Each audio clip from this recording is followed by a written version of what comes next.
Dako tayo sa balita sa Bulacan. Dagsana ang mga botante sa isang eskwelahan sa Bocaue, Bulacan ngayong araw mismo ng eleksyon. Samantala namang oras dito ay nasang boboto ang mag-amang si Brother Eddie Villanueva maging si Senador Joel Villanueva at Mayor John John. Alamin ang karagdagang detalye sa balita ni Miko Agustin. Miko, kamusta dyan sa Bocaue, Bulacan?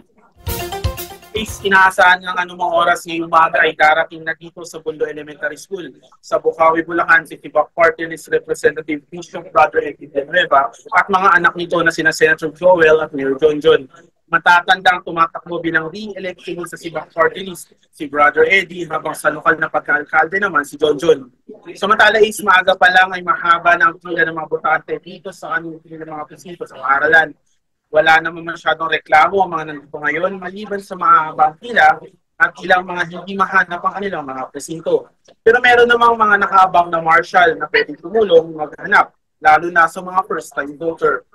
Dito sa parehong presinto sa likod ko, magboboto ang mag-aamang Villanueva mamaya. Ito muna ang latest mula dito sa Bocaue, Bulacan para sa Bantay Boto 2025. Miko Agustin.